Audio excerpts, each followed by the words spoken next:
Welcome, industrial electronics student who studies this. What I want us to look at is the alternating current theory. This is chapter 2, and we will look at alternating current theory. Now, the alternating current, it's basically the one type of current that the government provides to our houses. This is what is being generated by the power stations. They generate an alternating current, meaning the current that keeps on changing the direction every now and then. It does not travel in a straight line. It has a sinusoidal kind of a waveform. So this is the type of current that we will be looking at. This is the current that our TVs are powered with, even though there are various circuitry inside of the boards that converts this current to DC and all that. But specifically, we will be looking at this alternating current. Right. And we are therefore saying in this unit, we shall consider the relationship between voltage and current in an alternating circuit, or in an alternating current circuit containing the resistors, the capacitors, and the inductors, and where the applied source is an AC voltage. So we will be looking at the alternating current. What effects does it have on the capacitor, the resistor, and the inductor? This is what we are saying, because the capacitor, the resistor, and the inductor are devices that we find in our electronics. You will find these things inside of your TV. You will find them on your laptop charger. You will find them in many things. So how important is it that we study that? How does the alternating current that is generated by ESCOM, how does it function when it is impacting these three things? How does it impact the resistor, the inductor, and the capacitor? This is what we want to look at. So we are therefore saying we will be looking at the relationship between voltage and current. How does voltage and current impact the inductor, the resistor, and the capacitor in this alternating current? Okay. Now, let us try to start this lecture with first drawing up a circuitry of these three things. And we will connect these three things in a series connection.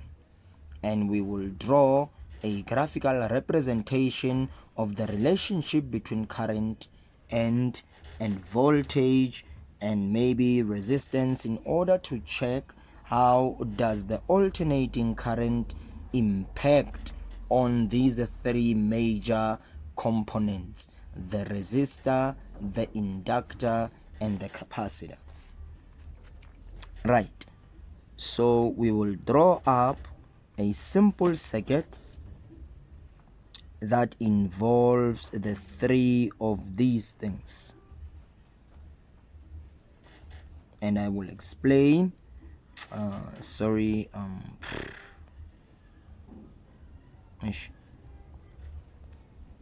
Let me do this. Let me do this. Let me do this.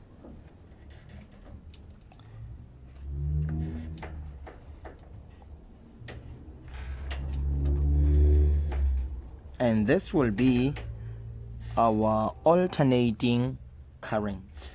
as you can see that it alternates, keeps on changing the direction every now and then, so therefore it alternates and it forms a sinusoidal kind of a waveform.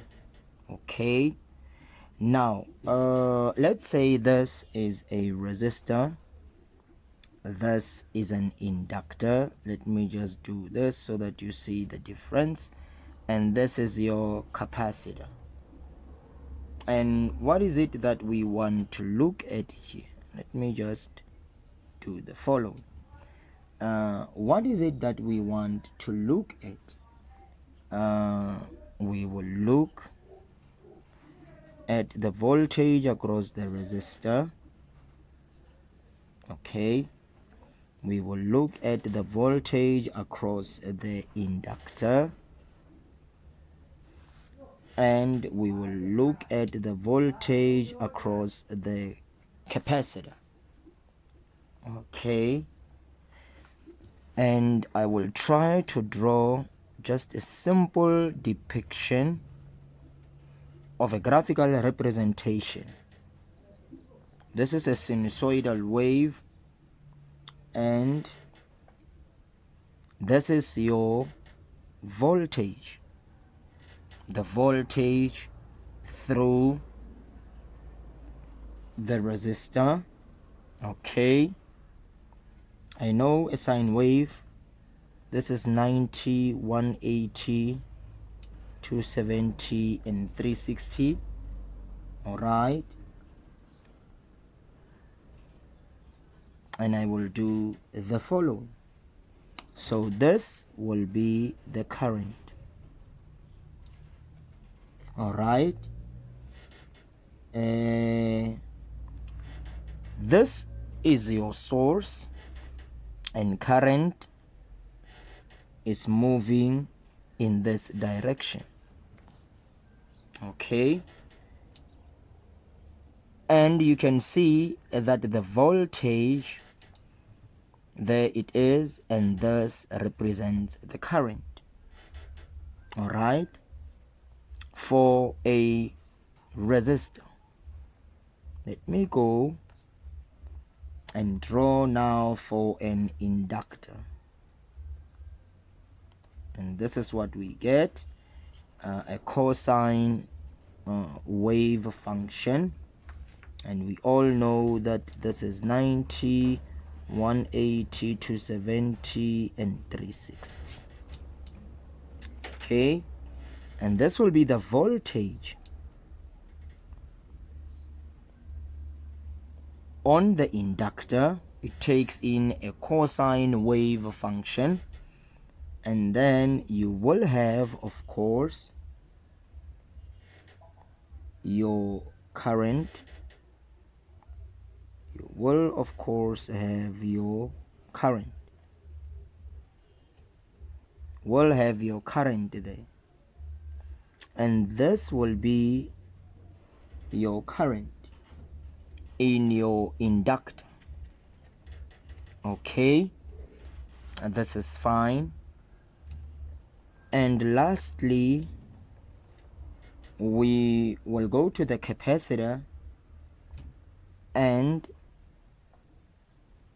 this is what we will have, and this is 90, 180, 270 and 360. All right, and this is the voltage on the capacitor. Okay, and it starts from the negative. As you can see, this one starts above there. We will explain everything, and this one starts at 0. Okay, that is fine. So everything has a 0 point. Everything has a 0 point. Now let us try to look at the current now. So you will have, remember, this is your current. You will have your current that goes in here and that goes in there. So this is your current on your capacitor. Now, what is the effect of an AC voltage on a resistor? Because this is voltage and alternating current. What is the effect of AC on a resistor? Right. When we look into the graphical representation here, it can also be seen that the voltage across the resistor is in phase with the current. They are very much in phase. Look what is happening. This is in phase with this, and this is in phase with that. So current and voltage on a resistor with an AC source, they are in phase. So the voltage and the current on a resistor are in phase, and in a pure resistor, the voltage and the current is always in phase, and the phase angle theta is 0 degrees. In a pure resistor, the current and the voltage are in phase, and the phase angle, which is a theta, it's equals to 0 in a pure resistor. Okay. Now, what is the effect of AC on a capacitor now? We have understood that current and voltage are in phase, and in a pure resistor, the phase angle between the current and the voltage is 0 degrees. All right. So what about on a capacitor? Now, on a capacitor, the current flowing through a capacitor is leading the voltage across the capacitor. Yes, this is true. You can see that current is leading because current is positive, whereas voltage starts on a negative. Can you see that? Voltage starts on a negative, current starts on a positive, therefore current is leading the voltage.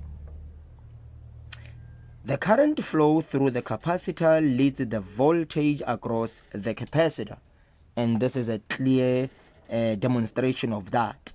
Therefore, in a pure capacitor, the current leads the voltage by 90 degrees. This is very, very important. In a pure capacitor, the current leads the voltage by 90 degrees. Okay. So the phase angle between the current and the voltage is 90 degrees. And in a pure capacitor, current leads the voltage by 90 degrees. Okay. And because there is a phase difference between the voltage and the current in a pure capacitor, it means there is an opposition to the flow of current in a capacitor. All right. So if the current leads the voltage by 90, that means there is an opposition to the flow of current in a capacitor.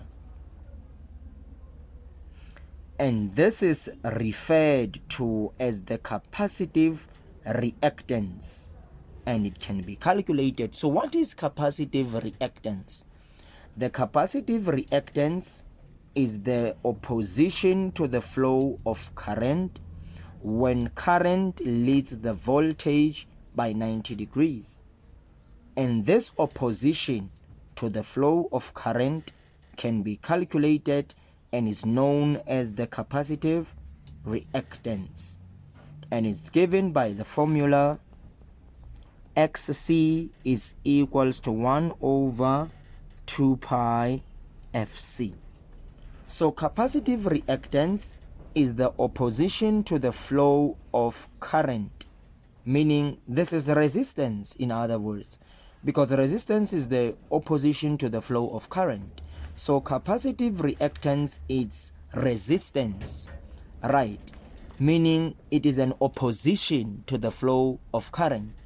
So in a pure capacitor, we know that the current is leading the voltage by 90 degrees. And because the current is leading the voltage, there is an opposition to the flow of current. And this is known as the capacitive reactance. And it can be calculated, and it is equal to 1 divided by 2 pi fc, where f is the frequency in hertz and where c is the capacitance value of the capacitor in farads. So we will be given the capacitance of a capacitor, which is measured in farads, and we will need to calculate the opposition to the flow of current, which is what we call the resistance, which is the capacitive reactance. All right. Okay. All right. Now let us continue in this study. Also, if we want to find the voltage across the capacitor, we will take the current across the capacitor multiplied by the capacitive reactance, which is the resistance. And this is very true. This is Ohm's law. In order to find the voltage that passes through a certain electronic component, you will take the current multiplied by the resistance of that component. Very much fine. And Vc is the voltage that the capacitor holds in volts, or this is the voltage that passes through the capacitor. And I is the current flowing through the capacitor in amperes. All right. Can we draw a graph of capacitive reactance versus frequency so that we may see exactly what is happening here? Right. Let me try to draw frequency versus capacitive reactance. And capacitive reactance, it's on the y, and frequency on the x-axis. So this is independent. So the capacitive reactance is dependent on frequency. Okay, so what is happening here? So meaning when I increase the frequency, in other words, what will happen to the capacitive reactance? Let us try to look into this. And when you try to depict this, this is what you will get. So meaning the capacitive reactance is inversely proportional to the frequency. Let's check that. Because in an inverse proportional relationship, when one increases, the other has to decrease. And let's investigate this. Suppose the frequency is 1. When the frequency is low, we have a very high capacitive reactance. Resistance is very high. And as you increase the frequency, what is happening to the capacitive reactance? It becomes lower and lower and lower. So in order to decrease the capacitive reactance, you will need to increase the frequency. And in order to increase the capacitive reactance, you will need to decrease the frequency. So there's an inverse proportional relationship that is happening between frequency and the capacitive reactance. This is very good, man. All right. We can continue in this. We are just trying to get a clearer understanding as to what is exactly happening here. Okay. We are fine of the inverse proportional relationship that is happening between the frequency and the capacitive reactance, which is the resistance, of course. Okay. Now, what is the effect of AC on an inductor? Now that we have looked at alternating effect of current on a resistor and also on a capacitor, let's now go for an inductor. All right. If I take you through this,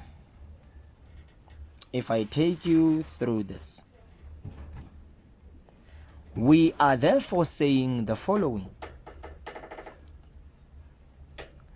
The current flow through the inductor lags the voltage developed across the inductor. So current flowing in an inductor is lagging the voltage. Current flowing in an inductor lags the voltage. Current begins at 0 and voltage is already at a higher peak. Okay, so current is lagging the voltage, whereas here current is leading the voltage. Here current is lagging the voltage. Okay, the current flow through an inductor lags the voltage developed across the inductor. In a pure inductor, the current lags the voltage by 90 degrees, or simply the voltage leads the current by 90. So voltage is leading, it begins at a higher value, and current begins at a lower value. So voltage is leading the current, meaning current lags the voltage by what phase angle? 90 degrees. Okay. Because there is a phase difference between the voltage and the current, it means there is an opposition to the flow of current in an inductor, just as we saw with the capacitor. Because even there the phase angle was 90, we said that current is leading, here voltage is leading, but the phase difference is 90, so therefore there is this opposition to the flow of current in an inductor, and this opposition is referred to as the inductive reactance, and it can be calculated. Okay, so here we are.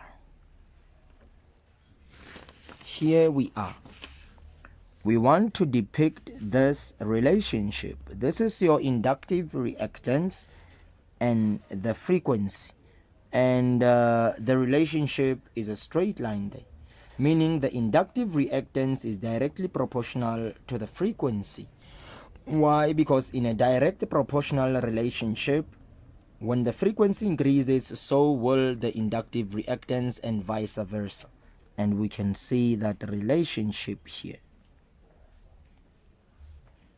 So there is this direct proportional relationship existing between the capacitive reactance and the frequency. So in a pure inductor, frequency and capacitive reactance and the inductive reactance are directly proportional, and the inductive reactance will be given by 2 pi FL. This is the formula for capacitive for inductive reactance, and this is also a resistance because there's a phase angle of 90 degrees, meaning there is an opposition to the flow of current. And what are we calculating here? We are calculating resistance.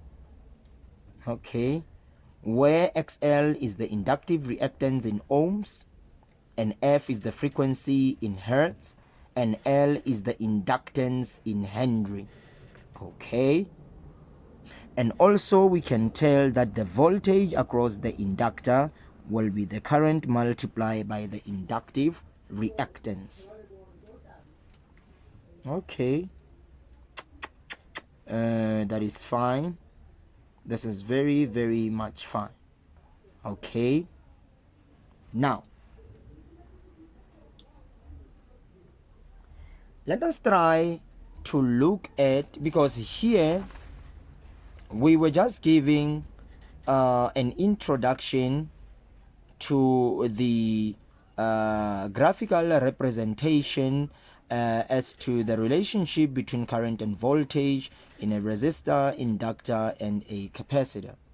And we were also looking at the graphical representation of what is happening in terms of the relationship of frequency and the capacitive reactance. Yes, those relationship between those two. There's an inverse direct proportional relationship, and there is a direct proportional relationship when it comes to frequency and the inductive reactance.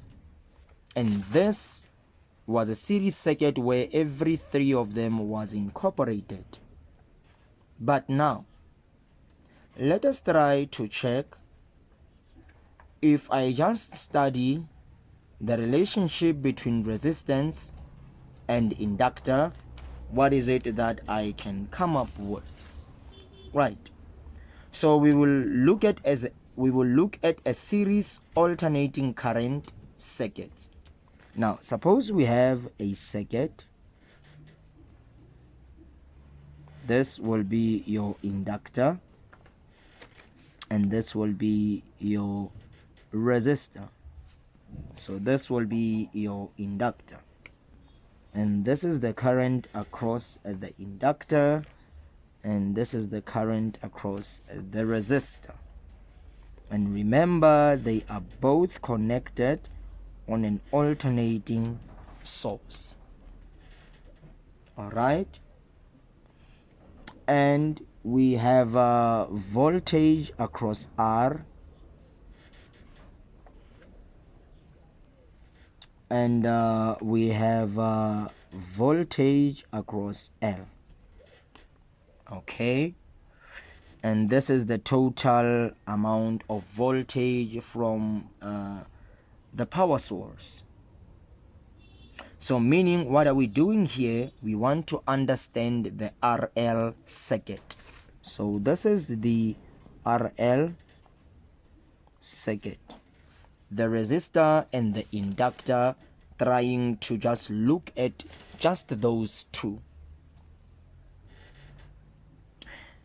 An important characteristic of a series circuit is that the same current flows through every part of the circuit. This is one thing that we should know. The current that flows from the source is the same current that will enter in here, come out, and enter in here. So in a series RL circuit, the current is the same. Okay, this means that the amount of current, which is the amplitude through every component, is equals to the amplitude of the total current. Are we understanding this? This means that the amount of current amplitude, through every component is equals to the amplitude of the total current. So the current amplitude in the resistor plus the current amplitude in the inductor equals the current amplitude in the source. Okay, so what do we mean by that? We mean the total current is the same current that flows in the inductor and is the same current that is flowing in the resistor.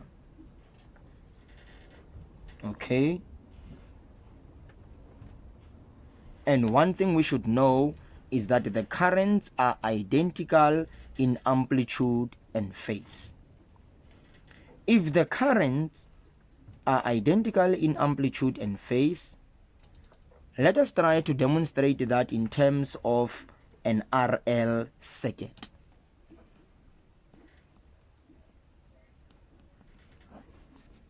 Now, let us try to see this. So we drew the relationship between voltage and current in a resistor. You remember, this is what we drew, and we said this is the voltage across the resistor and this is the current across the resistor, and we said they are in phase and the phase angle is 0 degrees. You remember we said that. And these are just the wave forms kind of representation. Okay, and I can also draw for an inductor, because for an inductor I saw cosine kind of a wave. I'm sorry for drawing it in this way, not very good with the drawing.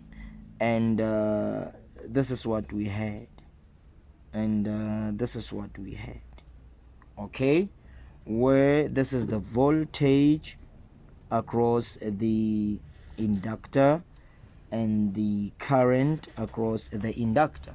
And we said voltage is leading the current, or current lags the voltage by 90 degrees, and therefore there is an opposition to the flow of current, which we call the inductive reactance.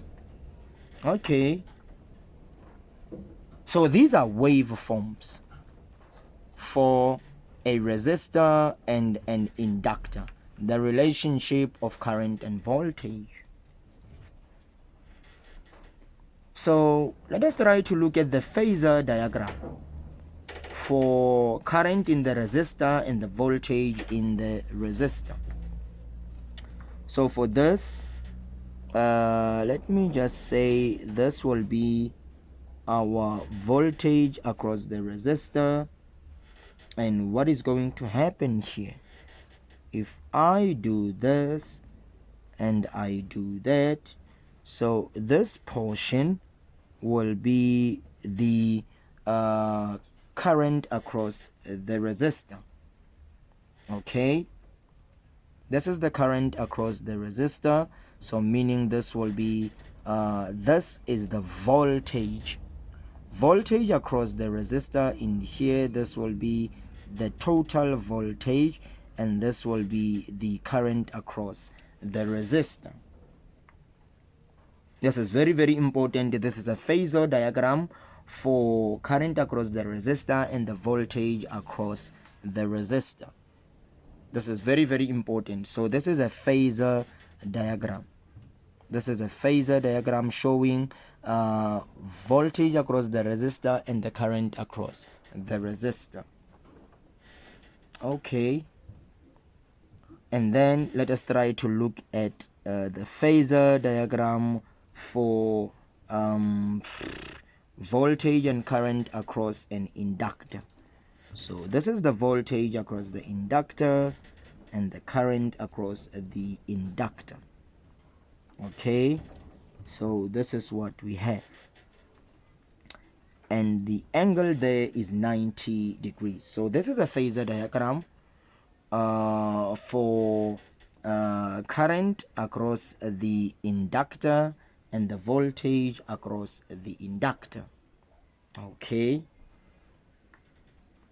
so let us look at a phasor diagram for IR, IL, VL and VR. We want to look for a phasor diagram for IR, IL, VL and VR, because remember we are looking at an RL circuit. So I know the phasor for VR and IR, VL and IL. Now I want to incorporate IR. I also want to incorporate IL, VR and VL. Okay, so this is what we will have.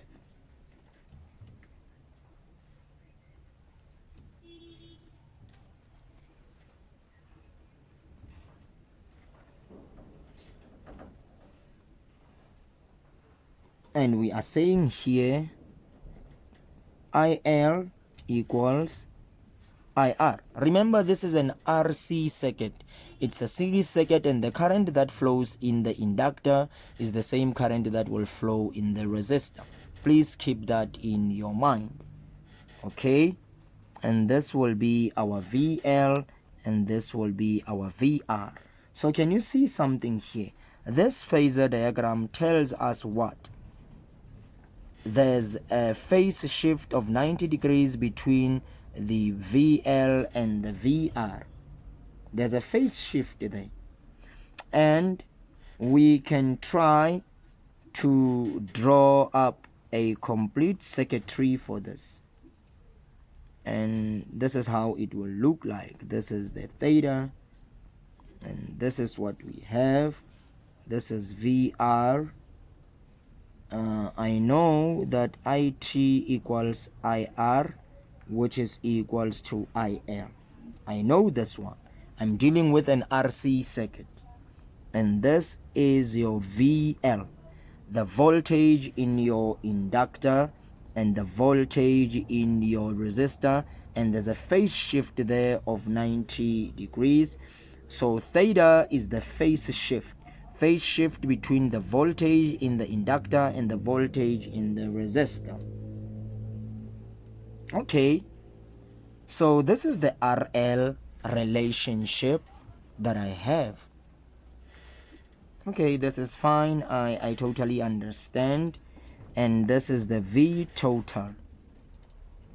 So this is VL, VR, and this is VT. Okay, that's fine. I can just try and complete this in order to have a complete circuitry, but that is fine. Okay. Now, what are we saying here? We are saying there is a phase difference between the voltage across the resistor and the voltage across the inductor. We already saw that. We already saw that. Okay. VR is in phase with I, and VL leads I by 90 degrees. Now let's reread this. There is a phase difference between the voltage across the resistor and the voltage across the inductor. We already saw that. VR is in phase with I. We can see that VR is in phase with I. Yes. So there is no phase shift between VR and I. Okay. And VL leads I by 90. VL leads I by 90. Yes, the phase angle between VL and I is 90. So VL leads I by 90. The resultant of the two voltages is VT. Okay? The resultant of the two voltages, so meaning VL and VR. And VT squared, the total voltage, will be equals to VR squared plus VL squared. And if I introduce the square root on both, the total VT is given by the theorem of Pythagoras.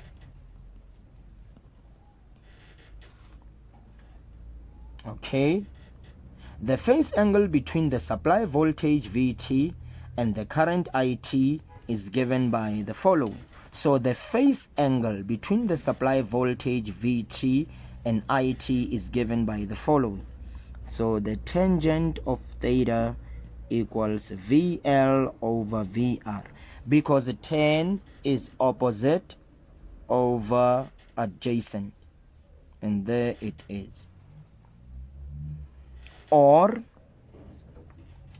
the cosine of theta, it's VR divided by VT. Cosine, it's adjacent over the hypotenuse, and your hypotenuse, it's VT. It's very, very important that we understand this. So if we want to use the tangent of theta, tangent is opposite divided by the adjacent. There it is. If we want to use the cosine of the very same angle, cosine is adjacent over the hypotenuse. There it is. All right.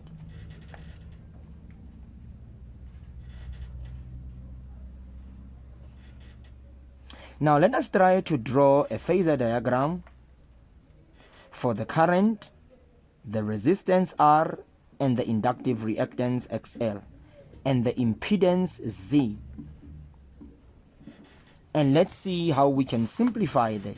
So I can have a circuit diagram like this, where I show the current, and I know that I have my VR, which is I times R. We are very much aware of this.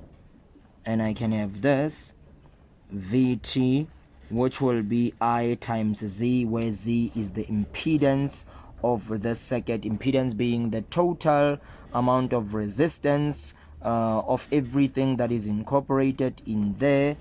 And then I can have my VL, which is equals to IXL. You remember we spoke about this, okay, where this is my theta. And maybe I can simplify this further to say, let me have XL, okay, let me have R, and let me have Z. In terms of the resistances now, this was in terms of the voltages, and now this is in terms of the resistances.